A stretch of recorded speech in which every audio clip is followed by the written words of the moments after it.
धन्यवाद यूनिवर्स, धन्यवाद। आज मैं इस विषय में वीडियो बनाने वाली हूँ जो लड़कों के लिए हम बहुएं देखने जाते हैं, मतलब सभी जाते हैं, और जो बोलते बेटी आपको खाना बनाना आता है और आप कितना पढ़े लिखे तो ठीक है, बूझना वो तो स्वाभाविक सी चीज़ है। सबसे पहले पूछते खाना बनाना आता है, मतलब सारी ये चीज़ें पूछते हैं। इस तरीके की क्वालिटी पूछते हैं एक नौकरानी वाली, जैसे हम नौकर रखते हैं ना, हम पूछते खाना अच्छा बना लेती हो, तो नौकरानी बोलती है हाँ मैं बना लेती हूँ।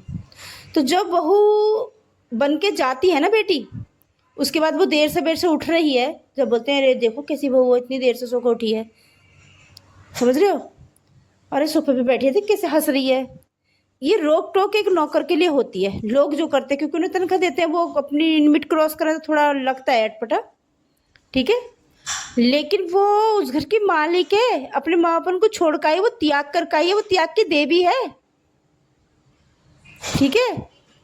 और आने वाले समय में तुम्हारा वंश भी आगे बढ़ाने वाली है, तो वो सम्मान के लायक है, रोक टोक के लायक नहीं है, ठीक है। तो इसलिए उसका सम्मान करो, क्योंकि किसी को बुआ बनाने वाली है और किसी को दादा बनाने वाली है, किसी को दादी बनाने वाली, किसी को पापा बनाने वाली है, और उसका वजन मोटा मोटा हो जाए तब भी उसका अपमान, समझ रहे हो। देर से उठ रही है तब भी अपमान। तो तुम भाई एक घर की लक्ष्मी लेके आए हो या फिर एक नौकरानी लेके आए हो, हैं? सबसे बड़ी बात, एक औरत ही औरत के एक तो दुश्मन है, जो टिप्पणियां करती हैं, आदमियों को कान भरती हैं, तो वो औरत ही होती है, समझ रहे हो। चाहे बहन के रूप में हो, नंद के रूप में हो, या फिर सास के रूप में हो। सब सासें या सब नंद भी ऐसी नहीं होती हैं, ठीक है। लेकिन तुम बहू को बहू रहने दो ना, इतनी देर से सो के उठ रही है, ये कर रही है, वो मतलब उसको अधिकार नहीं अपनी इच्छा से, मतलब कहीं ना कहीं इसे कहते हैं अंकुश लगाना, कि हमारे हिसाब से जी, जैसे घोड़ी के नाक में नकेल गिरते ना, हमारी मर्जी से भाग, कहाँ भागना है, वो वाला हाल है, ठीक है। तो वो एक इंसान है, उसे प्यार की जरूरत है, क्योंकि तुम्हारा आने वाला वंश वही आगे बढ़ाएगी, ठीक है। तो मैं आदमियों से भी कहती हूँ अपनी पत्नियों की इज्जत करो, सासों से भी बोलती हूँ, क्योंकि बुढ़ापे में बेटी नहीं बहू काम आने वाली है, ठीक है। बेटी को तुम खबर दोगे जब आएगी, बहू तुम्हारे बराबर रहेगी, उसे इतने अच्छे से रखो कि वो तुम्हारा बुढ़ापा बर्बाद ना करे, समझ रहे हो, क्योंकि हमेशा कोई जवान नहीं रहता। इसीलिए बहुओं को नौकरानी नहीं लक्ष्मी बना के लेकर आओ, समझ रहे हो। ये नहीं कि शुरू शुरू में बहू आ रही तो उसकी आरती उतार रहे हैं, उसको इतना सम्मान दे रहे हैं, पैर भी उसके लाल लाल छाप रहे हैं और मुंह दिखाई भी सब कुछ दे रहे हैं, उसके बाद देर सवेर से उठ जाए तो बाद में औरतों में बातें होती, देखो आप सो को उठी है। अपने हम पीहर में क्या ऐसी सो को उठती थी। सच तो यह है कि पीहर में लड़की कभी भी उठ जाती है, क्योंकि माँ बाप कोई रोक टोक नहीं करते हैं, ठीक है।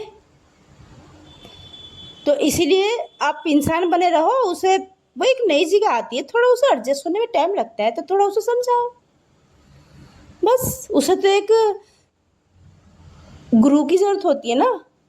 माँ तो जैसे भी है वो कुछ नहीं बोलती ना अपनी बेटी को, क्योंकि वो तो अनकंडीशनल प्यार करती है, क्योंकि माँ बाप तो बहुत प्यार करते हैं बच्चों को। उठाते हैं तो बेटी बोलती नहीं नहीं मैं नहीं उठ रही, तो ससुराल में तो ये नहीं करती ना लड़कियाँ। वो मजबूरी में ही सही मगर उठ जाती हैं, चाहे उनके सर में दर्द ही क्यों ना हो रहा हो, फिर भी उठेंगी कि कहीं मेरे बारे में बुराई ना होने लगे। तो तुम किसी के जिगर का टुकड़ा ले तो आते हो, ठीक है, वो पूरे जीवन तुम्हारे लिए कहीं खाना बनाती है, कहीं कुछ बनाती है, सही मायने में वो नौकरानी ही बन के रह जाती है, पूरी ज़िंदगी तुम्हारे लिए चकड़े पे लकड़ा घुमाती रह जाती है, रोटी बनाती है, कहीं कुछ करती है, उसके बाद क्या मिलता है उसे पूरी ज़िंदगी, फिर एक दिन मर जाती है। तो इसीलिए औरत का बहुत सम्मान करना सीखो, समझ रहे हो। धन से दुनिया को प्यार है, धन तो ऑटोमेटिकली आ जाएगा फिर, ठीक है। इतना ही। अंजलि ये कैसी थी भैया, जब मैं बनाऊँ तो प्लीज़ मेरे पास मत आया कर तुम।